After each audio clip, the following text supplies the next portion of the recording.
श्री रामचंद्र बड़पंडा बाबू साधारण लोकंकर बहुत डाउट थाए केते प्रकार सेवा रही केते सेवायत रही प्रत्येक दिन 119 प्रकार सेवा रथयात्रा 36 प्रकार महाराणा काम करेंगे। पूजा पंडा कहले पूजा पंडा श्रेणी रोचंद बड़पंडा हूँ गोटे महानायक अनेक सेवायत मान भर पड़ूनी तालमेल ठीक रोनी ठाकुर नीति बिगड़ी जाऊँगी भोग लगी पारूनी पोता है बटा जाता आज्ञा पोता बर्तमान मो देखिए मसे पर किसी पोता लगुनि से आगुरी पोता जाऊला दी जोड़े भोग हुए ना गोटे बरादी भोग गोटे आम कोठ भोग गोटे पचारे सी ठीक से सब सेवा विषय जानती तो पूजा पंडा गोटे सेवक जे कि रतन शासन आसन पकड़ बसे आउ कई रतन शासन आसन पकड़ बसे बसत ना बहुत अघटन मान घटुची आप रिसेंटली देखिए कौन है बड़ ठाकुर मुँह माड़िकी पड़ा ये सब जिनस अनेक सेवा तो अनेक कथा कहते ठाकुर पड़ा कथा कह ना अघटन कथा कह गोटे फास्ट फाइनाल कर 1995 मसीह पत्थर खसी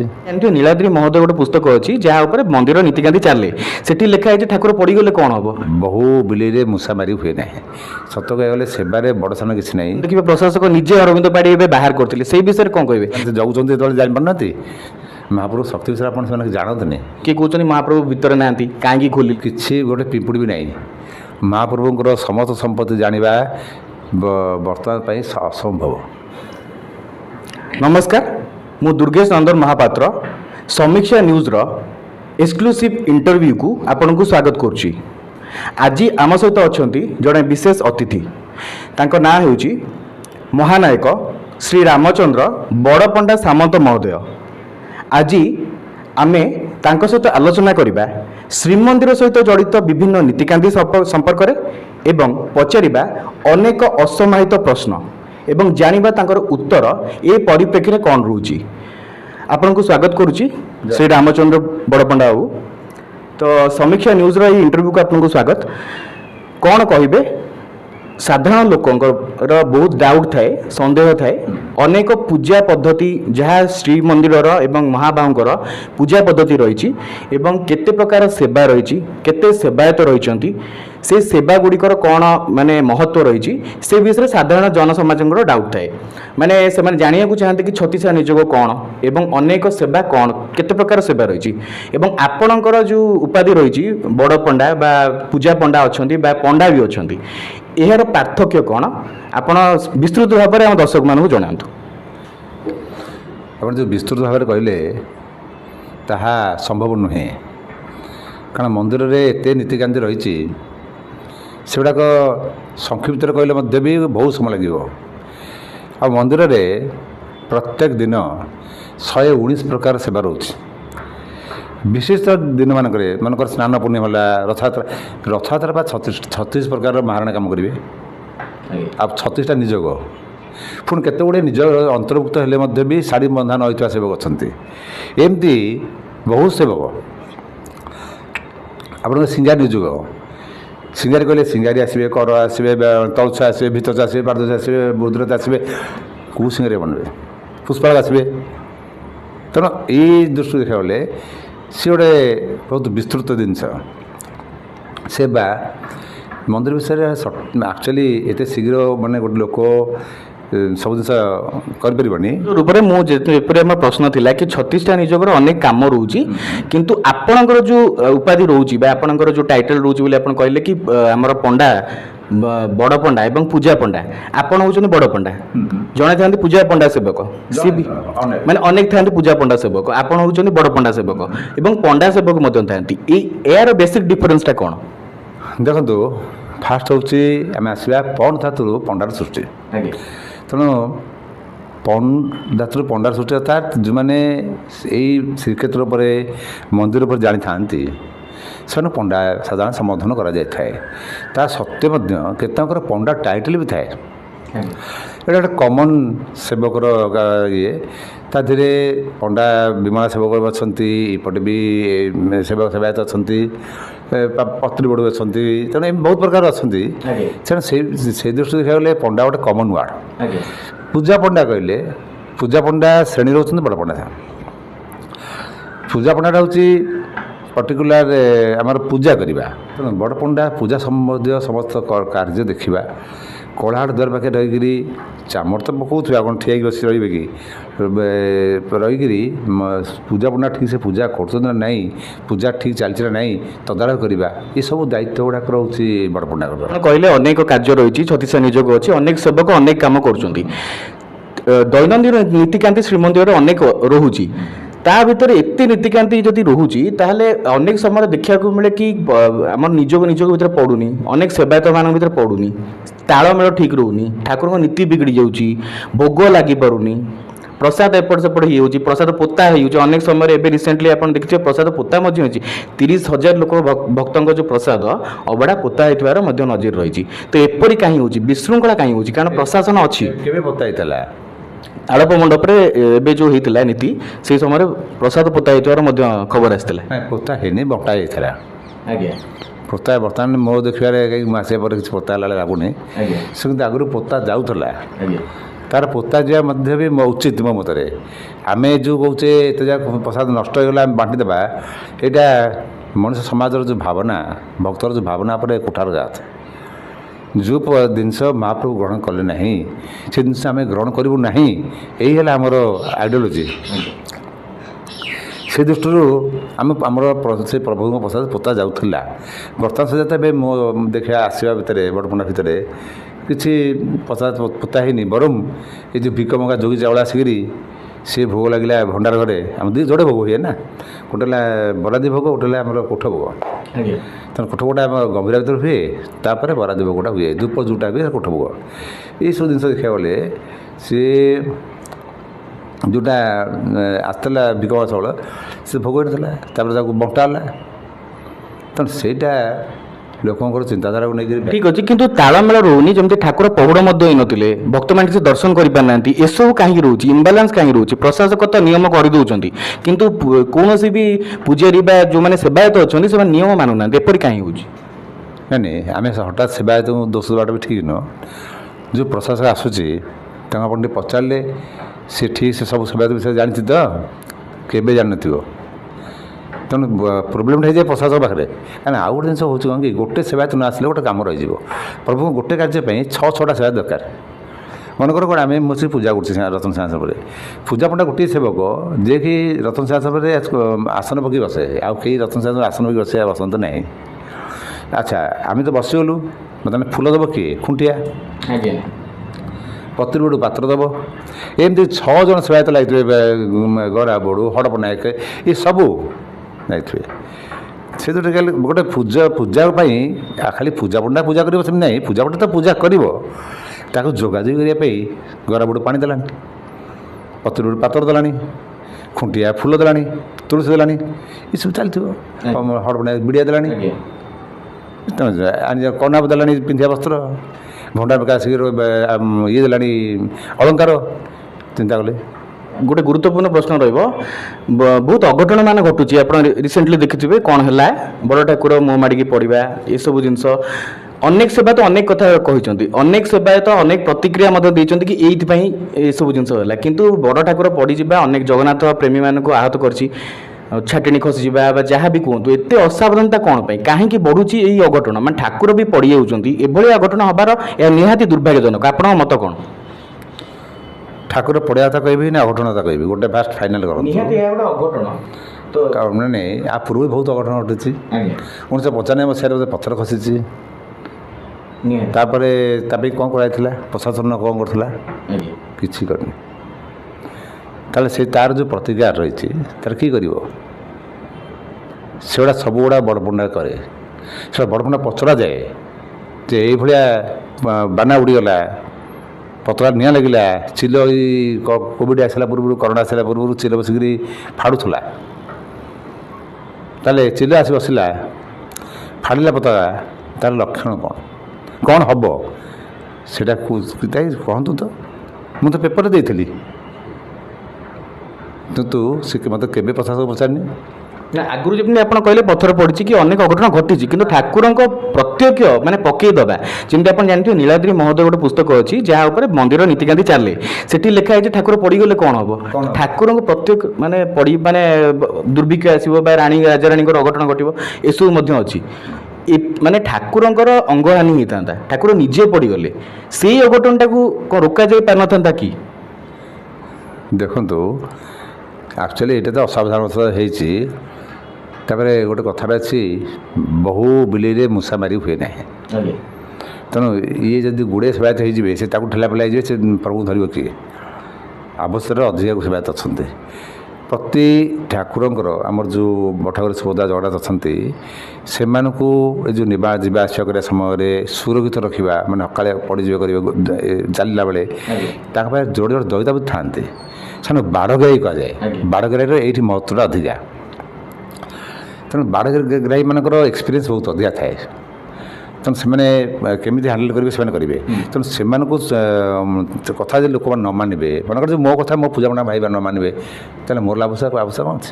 ନିଶ୍ଚିତ ରୂପରେ କିଛି ବରିଷ୍ଠ ଦଇତାପତି ମାନେ କହିଛନ୍ତି କି କିଛି ମାନେ ଯୁବ ସେବାୟତ ରହିଛନ୍ତି, ଯୁବକ ପିଲା, ସେମାନେ ମୋବାଇଲ ଧରୁଛନ୍ତି, ସେଲ୍ଫି ଉଠାଉଛନ୍ତି, ବରିଷ୍ଠ ଦଇତାପତି ପହଣ୍ଡି ସମୟରେ ରହୁନାହାନ୍ତି, ଏମାନଙ୍କୁ ଛାଡ଼ି ଦେଉଛନ୍ତି। ତ ସେଇଥିପାଇଁ ଅଘଟଣଟା ବେଶୀ ଘଟୁଛି, କାରଣ ସେମାନଙ୍କୁ ଏବେ ରିସେଣ୍ଟଲି ରଥ ଉପରୁ ମୋବାଇଲ ବନ୍ଦ କରାଗଲା ପ୍ରଶାସକଙ୍କ ତରଫରୁ। କିନ୍ତୁ ତାକୁ ନେଇକି କ'ଣ ଦେଖୁଛନ୍ତି ଆପଣ? ଏଇ ଅରୁଦ ବାଡ଼ି ଆସିଲା ପରେ ବନ୍ଦ କଲେ। ଅରୁଦ ବାଡ଼ି ଉପରେ ମୋର ଇମ୍ପ୍ରେସନ୍ ବହୁତ ଭଲ। କାରଣ ଅରବିନ୍ଦ ବାଡ଼ି ଥିବା ସମୟରେ ମୋର ବଡ଼ପଡ଼ା ମହାନଗର ଶାଢ଼ୀ ବନ୍ଧା ହେଇଥିଲା। ସେତିକି ନୁହଁ, ମୋର ଆର୍ଟିକଲ ମଧ୍ୟ ବି ମାଗାଜିନରେ ପ୍ରକାଶ ପାଇଥିଲା। ଇଏ ମନ୍ଦିରରେ ମହାପ୍ରଭୁ ମାୟା ତାଙ୍କର ଖେଳନ୍ତି, ସମସ୍ତେ ବଡ଼ ବଡ଼, ତେଣୁ ଏଠି ବଡ଼ ପଡ଼ କିଛି ନାହିଁ। ସତ କହିବାକୁ ଗଲେ ସେବାରେ ବଡ଼ ସାନ କିଛି ନାହିଁ। ସେବା ଏଇ ଯେଉଁ ପୋଷ୍ଟ ଆମେ କହୁଛେ, ସେଟା ସବୁ ଡିସିପ୍ଲିନ୍ ପାଇଁ କରାଇଥାଏ। ଆମେ ଯଦି ଗୋଟେ ଆଇଏସ୍କୁ ନ ମାନିବା, ଗୋଟେ କଲେକ୍ଟର ନ ମାନିବା, ଏସ୍ପି କଲେକ୍ଟର କଥା ମାନିବନି, ଏସ୍ପି ତା କଥା କରିବ, କଲେକ୍ଟର ତା କଥା ସେ କହୁଥିବ କି ଶୁଣୁନଥିବେ, ତାହେଲେ ସେ କଲେକ୍ଟର ରହି ଫାଇଦା କ'ଣ? ନିଶ୍ଚିତ ପ୍ରଶାସକ ଆଲର୍ଟ ରହିବେ, ଜେଟି ପାଇଁ ଆଲର୍ଟ ରହିବେ, କିନ୍ତୁ ଯେତିକି ସେବାୟତ ସେମାନେ କ'ଣ ଜାଣିପାରୁନାହାନ୍ତି? ରଥରେ ସିଏ ବି ତ ଜାଣିଥିବେ ନା, ଏଇମାନେ ଆମ ସେବାୟତ ଭାଇ, ଏମାନେ ନୁହନ୍ତି। ଆପଣ ସମ୍ପୂର୍ଣ୍ଣ ଦୋଷ ଯଦି ପ୍ରଶାସକଙ୍କ ଉପରେ ଦେଇଦେବେ, ତାହେଲେ ସେବାୟତଙ୍କ କ'ଣ ବିଲକୁଲ ଭୁଲ ନାହିଁ ଅଣସେବାୟତ ଚଢ଼ିବା ପଛରେ? ଏଇ ସେବାୟତ ଭୁଲ ନାହିଁ କି କହିଲା? ମୁଁ ଖାଲି ସେବାୟତ ବୋଲି ଭୁଲ କଥା କହୁନି ତ। ଯେତେବେଳେ ଆମେ ସବୁ ସିନା ଗୋଟେ ମହାନାୟକ ଗୁଡ଼ାକ ସବୁ ଟିକେ ଆଲର୍ଟ ରହିଯାଆନ୍ତି ଏ ଯେଉଁ ଇଏ ଦୃଷ୍ଟିରୁ। ସେମାନେ ମାନଙ୍କର ଯେଉଁ ଗୋଟେ ଆମର ଯେକୌଣସି ସହିତ ଗୋଟେ ଖରା କଲା, ସେ ତା'ର ଜାତି ଭାଇ ବନ୍ଧୁ କୁଟୁମ୍ବ ଆଉ ସାଙ୍ଗସାଥିକି ପୁରୀ ଦେବ। ଏଇଟା ବି ହେଉନି କ'ଣ? ନିଶ୍ଚିତ। ତେଣୁ ମଣିଷ ଭିତରେ ଯେଉଁ ସଜାଗ ନୀତି ଯେତେବେଳେ ଭିତରେ ନ ଆସିଛି, ସେ ସେବାୟତ କୁହାଯାଉ ନ ଆସିଛି, ତାହେଲେ ଆର ଶୃଙ୍ଖଳା ଆସିପାରିବ ନାହିଁ। ମହାପ୍ରଭୁ ଶକ୍ତି ବିଷୟରେ ଆପଣ ସେମାନେ ଜାଣନ୍ତିନି। ସତ କହିଲେ ମୋତେ ଲାଗୁଛି, ଡାଉଟ୍ ଲାଗୁଛି ଯେ ମହାପ୍ରଭୁ ମାନେ ବିଶ୍ୱାସ କେତେ କରୁଛନ୍ତି, ଡାଉଟ୍। ଏଇଟା ଗୋଟେ ସନ୍ଦେହଜନକ। ନିଶ୍ଚିତ ରୂପରେ ଆପଣ ଯେମିତି କହିଲେ ସମସ୍ତଙ୍କୁ ସଜାଗ ରହିବା ଆବଶ୍ୟକତା ରହିଛି। ଏବେ ଆସିବା ଏକ ଗୁରୁତ୍ୱପୂର୍ଣ୍ଣ ପ୍ରଶ୍ନକୁ, ଆପଣ ଜାଣିଥିବେ ରିସେଣ୍ଟଲି ରତ୍ନଭଣ୍ଡାର ଖୋଲାଯାଇଛି। ସାରା ମିଡ଼ିଆରେ ହେଲା, ସାରା ଓଡ଼ିଶାରେ ହେଲା, ସାରା ଦେଶରେ ହେଲା ହେଇଛି ରତ୍ନଭଣ୍ଡାର ଖୋଲାଯାଏ। ଅନେକ ଲୋକ ଅନେକ ମତ ଦେଉଛନ୍ତି। କିଏ କହୁଛନ୍ତି ମହାପ୍ରଭୁ ଭିତରେ ନାହାନ୍ତି, କାହିଁକି ଖୋଲିଲେ? ଗୁଣ୍ଡିଚା ଘରେ ଥିଲାବେଳେ ରତ୍ନଭଣ୍ଡାର କାହିଁକି ଖୋଲା ହେଲା? ଯଦି ବି ରତ୍ନଭଣ୍ଡାର ଖୋଲା ହେଲା, ସମ୍ପୂର୍ଣ୍ଣ କାହିଁ ହେଲାନି? ବାହାର ଭଣ୍ଡାର ଖୋଲାଗଲା, ଭିତର ଭଣ୍ଡାର ମାନେ ଖୋଲା ଯାଇକି ପୁଣି ଭିତର ଭଣ୍ଡାରକୁ ଗଲେ, କିନ୍ତୁ ଭିତର ଭଣ୍ଡାର ସମ୍ପୂର୍ଣ୍ଣ ଭାବେ ନ ଖୋଲିକି କେବଳ ଟ୍ରେଜେରୀ ବା ଆଲମିରା ଏମିତି ଦେଖିଛନ୍ତି, କିମ୍ବା ତାକୁ ପୁଣି ଆଉ ଗୋଟେ ଡେଟ୍ ଡିକ୍ଲେୟାର ହେଇଛି 18 ତାରିଖ ଦିନ ଖୋଲା ହେବ। ତ এই ସମ୍ପୂର୍ଣ୍ଣ ଘଟଣାକୁ ଆପଣ କିପରି ଦେଖୁଛନ୍ତି? ରତ୍ନଭଣ୍ଡାର ଖୋଲାଯିବା, କେତେ ଖୋଲାଯିବା, ଗଣତି ମଣତି କେବେ ହେବ ଏବଂ କ'ଣ ରିପୋର୍ଟ ସାମ୍ନାକୁ ଆସିବ, ସମ୍ପୂର୍ଣ୍ଣ ଘଟଣା ବିଷୟରେ ଆପଣ କୁହନ୍ତୁ। ଦେଖନ୍ତୁ, ରତ୍ନଭଣ୍ଡାର ଯେଉଁ ରହିଥିଲା 1978 ମସିହାରେ ଖୋଲା ହେଇଥିଲା। ତାପରେ ମୋ ଦେଖିବାରେ, ମାନେ ମୋ ପ୍ରେଜେଣ୍ଟରେ ଆମର ପ୍ରଦୀପ ଜେନା ଯେତେବେଳେ ଥିଲେ ମୁଖ୍ୟ ପ୍ରଶାସକ ଭାବରେ, ସେତେବେଳେ ସେ ଖୋଲିଥିଲେ। ଆଉ ତା ଭିତରେ ଲୋକ ବହୁତ କଥା ଉଠାନ୍ତି, ଭାଷା ବେଙ୍ଗ ଭାଲୁ, କିଛି ଗୋଟେ ପିମ୍ପୁଡ଼ି ବି ନାହିଁ। ଆଉ ଏତିକି କଳା ଧୂଆଁ ପଶିକି ହେଇଛି, ସେ ଧୂଆଁ ଝାଡ଼ି ଝାଡ଼ିକିରି ସବୁ ତ ସେତେବେଳେ ପ୍ରଦୀପ ଜେନା ତ ମୁଖ୍ୟ ପ୍ରଶାସକ ଥାନ୍ତି, ସେତେବେଳେ କଲେକ୍ଟର ଥାନ୍ତି ଅରବିନ୍ଦ ଅଗ୍ରୱାଲା, ଆମର ନୀତିପଥା ଥାଏ ପ୍ରଦୀପ ଦାସ, ସବୁ ଗୋଟେ ଗୋଟେ କଳା ମାଙ୍କଡ଼ ବି ବାହାରିଲେ। ସେମାନେ ସବୁ ତ କଳା ହେଇକିରି କଳା କୁସୁନା ହେଇକି ବାହାରିଲେ। ସେ କଳା ଝଡ଼ାଝଡ଼ି, ସେ ଝଡ଼ା ଯେତେ ଯାହା ହଉ ନଉ, କିନ୍ତୁ କଳା କୁସୁନା ବି ବାହାରିଲେ। ତେଣୁ ସେଇ ଗୋଟାକ ମାନେ କଳା କାହିଁ ହେଇଥିଲା, ମାନେ କ'ଣ ଥିଲା ଭିତରେ ଯେ କଳା ହେଇଗଲା? ମୋତେ ଲାଗୁଛି ସେ ଯେଉଁ ଜାଲି ତ ଅଛି, ସେ ଯେଉଁ ଦୀପ ଫୀପ ଲାଗୁଛି, ସେ ଧୂଆଁଟା ଉଡ଼ିକି କଳା ହେଇଥିବ। ଆଉ ସେ କିନ୍ତୁ ଗୋଟେ ଜିନିଷ ଯଦି ନାହିଁ, ଆଉ ଇଏ ଗୋଟେ ଦୁଆର ଖୋଲା ହେଲେ ମୂଷା ପାରିବେ। ଏଇ ଯେଉଁ ଅନୁମାନିକ କରି କହନ୍ତି, ଭାରି ଦୁଃଖ ଲାଗେ ଶୁଣିବାକୁ। ବାସ୍ତବିକ ସତ୍ୟତାକୁ ପ୍ରକାଶ କରିବା ଉଚିତ। ଆଉ କଙ୍କଡ଼ା ବିଛା ଥାଇପାରେ, କିନ୍ତୁ ବାହାରିନି। 1978 ମସିହାରେ ଲାଷ୍ଟ କାଉଣ୍ଟିଂ ହେଇଥିଲା, ତାପରଠୁ ଆଉ ଖୋଲା ଯାଇନି। ଏବେ ଯେଉଁ ଖୋଲା ହେବ, ଆପଣ କ'ଣ କେବେ ଗଣତି ମଣତି ହେବ? 18 ତାରିଖ ଦିନ ଡିସାଇଡ୍ ହେଇଛି ବାହାର ମାନେ ଖୋଲା ଯିବ, ଗଣତି ମଣତି ହେବ ବୋଲି। ତାକୁ ନେଇକି ଆପଣ କ'ଣ ଦେଖୁଛନ୍ତି? ଫାଇନାଲି ସାରା ଓଡ଼ିଶା ସାରା ଦେଶ କେବେ ଜାଣିବ ଯେ ରତ୍ନଭଣ୍ଡାରରେ ଏତିକି ମହାପ୍ରଭୁଙ୍କ ସମ୍ପତ୍ତି ଅଛି ଆଉ ଏତିକି ଗହଣା ଅଛି ଏଇ ବେଶ ପାଇଁ ଲାଗିବ ସମ୍ପୂର୍ଣ୍ଣ ବିବରଣୀ କେବେ ମିଳିବ ଆପଣଙ୍କୁ ଲାଗୁଛି? ଏଇଟା ମୋର ବ୍ୟକ୍ତିଗତ ମତ ଜାଣିବାକୁ ଚାହୁଁଛନ୍ତି ନା ସର୍ବସାଧାରଣ ମତ ଜାଣିବାକୁ ଚାହୁଁଛନ୍ତି? ଆପଣ ବ୍ୟକ୍ତିଗତ ମତ ଜାଣିବାକୁ ଚାହୁଁଛି। ତାହେଲେ ମୁଁ ଏତିକି କହିବି ମହାପ୍ରଭୁଙ୍କର ସମସ୍ତ ସମ୍ପତ୍ତି ଜାଣିବା ବର୍ତ୍ତମାନ ପାଇଁ ଅସମ୍ଭବ। ତାର କାରଣ ହେଲା ଯେ ପ୍ରଭୁଙ୍କର ସେ ଯେଉଁ ବାରମ୍ବାର ମୋଗଲ ଆକ୍ରମଣ ହେଇଛି ମାନେ 800 ମସିହା କଥା କହୁଛି 800 ମସିହା ମାନେ ରକ୍ତବାବୁ ତାପରେ କଳାପାଡ଼ ଆସିଛି ଇଂରେଜ ତା ଭିତରୁ ଆଟାକ୍ କରୁନାହାନ୍ତି ଇଂରେଜ ଲୁଟିଛନ୍ତି ବାହାରୁ ଭିତରୁ ଆଟାକ୍ କରୁନାହାନ୍ତି ପଇସା ନେଇଯାଇଛନ୍ତି କିନ୍ତୁ ତା ଭିତରକୁ ଯାଇନାହାନ୍ତି। କିନ୍ତୁ 1805 ମସିହାରେ ଇଂରେଜ ସମୟରେ ଆପଣ ଜାଣିଥିବେ ଗଣତି ହେଇଥିଲା 1805 ପରେ ଯଦି ମୁଁ ଭୁଲ ନଥାଏ 1805 କିମ୍ବା 1803 ହେଇଥିଲା ତାପରେ ପୁଣି 1977 ହେଲା ସେତେବେଳେ ଇଂରେଜମାନଙ୍କ ଦ୍ୱାରା କିଛି ହେଇଥିବ ବୋଲି ଭାବୁଛି। ନାଇଁ ଇଂରେଜମାନଙ୍କ ସେମିତି କିଛି ବିଶେଷ ଲସ୍ ହେଇନି ଲସ୍ ଯାଇଛି ପଇସା ପତ୍ର ବାବଦରେ ସେ ନେଇଯାଇଛନ୍ତି ସିଆଡ଼ୁ ସେଇଟା ବଡ଼ କଥା ନୁହେଁ କିନ୍ତୁ ଯେଉଁ ମୋଗଲ ଆକ୍ରମଣ ଏପରିକି ମରଟା ବି ସୁରକ୍ଷା ଦେବା ଆସିକି କିଛି ଲୁଟ୍ କରିଛନ୍ତି ସେମିତି ନେଇଯାଇ ଲୁଟ୍ କରୁନାହାନ୍ତି ତେଣୁ ସମସ୍ତେ ଲୁଟିଛନ୍ତି ତେଣୁ ଏଇ ଲୁଟିବା ଯୋଗୁଁ ତାକୁ ଆମେ ଆମର ଯେଉଁ ପୂର୍ବପୁରୁଷ ସବୁ ପୂର୍ବରୁ ଥିଲେ ତାକୁ ସବୁ ଗୁପ୍ତ ଭାବେ ରଖି ଦିଆଗଲା। ଆପଣ ବର୍ତ୍ତମାନ ଯଦି ଆସିବେ ଆମର କେତେଟା ପୁରୁଣା ଘର ବି ଅଛି ମୁଁ ଦେଖେଇବି ଘର ତଳେ ଘର ଥିବ ସୁରକ୍ଷିତ ପାଇଁ ତେଣୁ ମଣିଷ ସୁରକ୍ଷିତ କରିବା ପାଇଁ କରାହେଉଛି ତାହେଲେ ମହାପ୍ରଭୁଙ୍କର ସୁରକ୍ଷା ଏଇ ଯେଉଁ ମୂଲ୍ୟବାନ ଦ୍ରବ୍ୟ ତାକୁ ସୁରକ୍ଷା ପାଇଁ ବିଭିନ୍ନ ଗୁପ୍ତ ମାନେ ସୁଡ଼ଙ୍ଗ କରିକି ରଖାଯାଇଥିଲା ରଖାଯାଇଛି ବି ତେଣୁ କେତେ ରଜା ମହାରାଜା ମାନେ ସବୁ ଆମ ସବୁ ରଜାମାନେ ଯେଉଁ ବିଜୟ ଲାଭ କରି ଆସୁଥିଲେ ତାଙ୍କର ମୁକୁଟ ନେଇ ଆସନ୍ତି ସେଟା ନିଶ୍ଚିତ ମୁଁ ସେ କଥା ତ ଜାଣିଛି କି ମାନେ ଅନେକ ମାନେ ରଜା ଯେତେବେଳେ ବିଜୟ ଲାଭ କରନ୍ତି ସେ ମୁକୁଟ ଆଣନ୍ତି ଅଳଙ୍କାର ଆଣନ୍ତି ସେଇ ସବୁ ହିଁ ଗଚ୍ଛିତ ହୋଇକି ଥାଏ କିନ୍ତୁ ଯେଉଁ ପଦ୍ମନାଭ ସ୍ୱାମୀ ହେଲେ ତିରୁପତି ମନ୍ଦିର ହେଲେ ତାଙ୍କର ସମ୍ପତ୍ତି ଆକଳନ ସରିଛି ଏବଂ ଏତିକି ଧନୀ ମନ୍ଦିର ବୋଲି ଜଣାପଡ଼ୁଛି ମହାପ୍ରଭୁଙ୍କର ସେଇଟା କେବେ ଆସିବ 18 ତାରିଖ ଦିନ ସେ ରିପୋର୍ଟ ଆମେ ପାଇଯିବୁ ତ? ନେଭର ମହାପ୍ରଭୁଙ୍କର ଆପଣ ଯେଉଁ କହିଲେ ଯେଉଁ ମୀନାକ୍ଷୀ ମନ୍ଦିର 4ଟା ମନ୍ଦିର ଥିଲା ସେ 4ଟା ମନ୍ଦିରର ଜହରି ଡକା ହେଇଥିଲା ସେ ଏତେ ଆଡ଼ି ତାଙ୍କର ସବୁ ତକ ସମ୍ପତ୍ତି ଏକାଠି କରିଦିଅନ୍ତୁ ସବୁ 4 ମନ୍ଦିର ଯାକର ଆଉ ମହାପ୍ରଭୁଙ୍କର ଚିତାରେ ଯେଉଁ ହୀରା ଲାଗିଛି ସେ ଜୟଦେବ ସେଇଠି ବସି କାନ୍ଦିଲେ 4ଟା ଯାକ ଧରି କହିଲେ ଏଇ ହୀରାର ମୂଲ୍ୟ ଯାହା ଏଇ ଜଗତ କିଣିଦେବ ମାନେ ପୃଥିବୀ ଗୋଟେ ହୀରା ଆଉ ମହାପ୍ରଭୁ ସମ୍ପତ୍ତି ନାହିଁ କ'ଣ ଯେଉଁଠି ଗୋଟେ ହୀରା ସମସ୍ୟା ଏଇ 4 ମନ୍ଦିରଠୁ ବଳି ଯାଉଛି ତାଙ୍କର କ'ଣ ସମ୍ପତ୍ତି ଅଛି କି ଇଏ ଏବେ ଦେଖୁଛନ୍ତି ଖାଲି ଗୋଟେ ବ୍ୟାଙ୍କ ବସିକି ପଇସା ହେଉଛି କିନ୍ତୁ ଆମର ଦେଖିଲେ ଲ୍ୟାଣ୍ଡ ଫ୍ୟାଣ୍ଡ ଆଇବେ ଏବେ ବି ଦେଖନ୍ତୁ ମହାରାଷ୍ଟ୍ର ବମ୍ବେ ସବୁ ଏବେ ମୁଁ ରାଜସ୍ଥାନ ଯାଇଥିଲି ରାଜସ୍ଥାନ ବି ଆମ ଜାଗା ଅଛି ଜଗନ୍ନାଥଙ୍କର ତେଣୁ ଜାଗା ଆମ ଆପଣ କେତେ ଯେ ଅଛି ତା ଠିକ୍ ନାହିଁ କିନ୍ତୁ ଏବେ ସବୁ ବହୁତ ନଷ୍ଟଭଷ୍ଟ ହେଲାଣି ବହୁତ ଗାଁ ଅଛି ଖାଲି ଓଡ଼ିଶା ନୁହଁ ଓଡ଼ିଶା ବାହାରେ ବି ଅଛି କିନ୍ତୁ ରତ୍ନଭଣ୍ଡାର ରିପୋର୍ଟ ସାମ୍ନାକୁ ଆସିଯିବ ତ ଆପଣଙ୍କୁ କ'ଣ ଲାଗୁଛି? ରିପୋର୍ଟ ଦେଖନ୍ତୁ ବର୍ତ୍ତମାନ ସମୀକ୍ଷାରେ ଯାହା କରାଯାଇଛି ସେଇଟା ତ ମୋର କିଛି ସମ୍ପର୍କ ନାହିଁ ଏନେ ତାଙ୍କର ଯେତିକି ଆଲବିରା ଆଉ ଟ୍ରଙ୍କ ବାହାରିଛି ଲୋକମାନେ କହୁଛନ୍ତି କାହିଁ କଲାନି କ'ଣ ମାନେ ସେ ସମୟ ନାହିଁ। ନିଶ୍ଚିତ ରୂପରେ ଅନ୍ତିମ ପ୍ରଶ୍ନକୁ ଆସିବା ଆପଣ କ'ଣ କହିବାକୁ ଚାହିଁବେ ସେବାୟତମାନଙ୍କୁ ହଉ ଦର୍ଶକମାନଙ୍କୁ ହଉ ପ୍ରଶାସକକୁ ହଉ ସରକାରଙ୍କୁ ଆଗକୁ କିପରି ଭାବେ ନୀତି ଶୃଙ୍ଖଳିତ ହୋଇପାରିବ ଏବଂ କିପରି ଭାବରେ ଆମେ ମହାପ୍ରଭୁଙ୍କର ସବୁ ନୀତିକାନ୍ତି ଶୃଙ୍ଖଳିତ କରିବା ସହିତ ଭକ୍ତମାନେ ଭଲସେ ଦର୍ଶନ କରିପାରିବେ କ'ଣ ଆପଣଙ୍କର ବିଚାର ରହିଛି ଆପଣ ପ୍ରକୃତ କରିବାକୁ ଚାହିଁବେ ଯେ ଆଗକାଳରେ ଆମେ ମହାପ୍ରଭୁଙ୍କ ଦର୍ଶନ ନୀତିକାନ୍ତି ସବୁକିଛି ଶୃଙ୍ଖଳିତ ଭାବରେ କରିପାରିବା? ସବୁଠୁ ବଡ଼ ଜିନିଷ ହେଉଛି ସେବକ ଆମେ କହୁଛେ ସେବକର ଭାବ ହେଲା ନମ୍ରତା ତେଣୁ ସେବା ମାନେ ଚାକର ଆମେ ବି ମୁଁ ବି ଚାକରଟେ ନା ବଡ଼ ଚାକରଟେ ଆଉ ତେଣୁ ସେଇ ଚାକରଟିରେ ଆମେ ସନ୍ତୁଷ୍ଟ ଆନନ୍ଦିତ ଏଇ ଯେଉଁ ସେବାରେ ଯଦି ଯେତେବେଳେ ଭକ୍ତିଭାବ ସମସ୍ତେ ଜାଗ୍ରତ ହେବ ଯଦି ହୁଏ ଆଉ ସମସ୍ତେ ଯଦି ଲୋକଙ୍କ ଉପରେ ନିର୍ଭରଶୀଳ ନ ହେଇକରି ମାନେ ଅମୁକ ଜାତିରେ ଆସିବ ପଇସା ଦେଇଦେବ ଜବାବ ଦେବେ ମୁଁ ମୋ କର୍ତ୍ତବ୍ୟ କରିବି ତାହେଲେ ଦେଖିବେ ମୋର 100% ବିଶ୍ୱାସ ମହାପ୍ରଭୁ ଦେବେ। ଏମିତି ମଧ୍ୟ ବିତ୍ତ ଆୟୁ ପତ୍ନୀ ମାନେ ଭାର୍ଯ୍ୟା ଯାଉ କହୁଛନ୍ତି ପୁତ୍ର ସନ୍ତାନ ଭୂମି ଅନ୍ନ ଅଗ୍ରଧାବତ ଆମେ ଜ୍ୟୋତିଷଶାସ୍ତ୍ରରେ କହିଲେ ଏଇଟା ସବୁ ଆଗରୁ ଠିକ୍ ହେଇଥାନ୍ତି ତେଣୁ ଲୋକମାନଙ୍କର ଯେଉଁ ଭାବୁଛନ୍ତି ଆମେ ନେଇ ଆସିବୁ ବେଶୀ ଧନୀ ହେଇଯିବ ବେଶୀ ସେସବୁ ଭ୍ରମ ଧାରଣା। ନିଶ୍ଚିତ ରୂପରେ ବହୁତ ବହୁତ ଧନ୍ୟବାଦ। ଯେମିତି ଆମର ମହାନାୟକ ରାମଚନ୍ଦ୍ର ବଡ଼ପଣ୍ଡା ସାମନ୍ତ ଅନେକ ପ୍ରଶ୍ନର ଉତ୍ତର ଦେଲେ ଏବଂ କହିଲେ କି ସେବାୟତମାନଙ୍କ ଭିତରେ ତାଳମେଳ ନିହାତି ରହିବା କଥା, ତାଳମେଳ ରହିଲେ ହିଁ ନୀତି ଶୃଙ୍ଖଳିତ ହେବ, ପ୍ରଶାସକଙ୍କୁ କୋଅପରେଟ୍ କରିବା କଥା, ଭକ୍ତମାନେ ଶୃଙ୍ଖଳିତ ଦର୍ଶନ କରିପାରିବେ ଏବଂ ଅନେକ ପ୍ରଶ୍ନର ଉତ୍ତର ଦେଇକି ସେ ଏହା କହିଲେ ଯେ ପ୍ରଥମ ଇମ୍ପୋର୍ଟାଣ୍ଟ କଥା ହେଉଛି, ସମ୍ପୂର୍ଣ୍ଣ ମହତ୍ତ୍ୱପୂର୍ଣ୍ଣ କଥା ହେଉଛି ତାଳମେଳର ଅଭାବ ରହିଯାଉଛି ବୋଲି ଏତେ ସବୁ ଡିଷ୍ଟର୍ବାନ୍ସ ହେଉଛି ବା ଏତେ ସବୁ ବିଶୃଙ୍ଖଳା ସୃଷ୍ଟି ହେଉଛି। ସେଥିପାଇଁ ସରକାର, ପ୍ରଶାସକ ଏବଂ ସେବାୟତଙ୍କ ଭିତରେ ତାଳମେଳ ରହିଲେ ଯାଇକି ମହାପ୍ରଭୁଙ୍କ ନୀତିକାନ୍ତି ଠିକ୍ ଚାଲିବ ଏବଂ ଭକ୍ତମାନେ ମଧ୍ୟ ଶୃଙ୍ଖଳିତ ଦର୍ଶନ କରିପାରିବେ। ତେବେ ଆଜିର ଏହି ଏକ୍ସକ୍ଲୁସିଭ୍ ଇଣ୍ଟରଭ୍ୟୁକୁ ଏଇଠି ରଖିବା। ପରବର୍ତ୍ତୀ ଏକ୍ସକ୍ଲୁସିଭ୍ ଇଣ୍ଟରଭ୍ୟୁରେ ଆମେ ଆଉ ଏକ ଅତିଥିଙ୍କ ସହିତ ଭେଟିବା। ରହୁଛି, ନମସ୍କାର। ଜୟ ଜଗନ୍ନାଥ।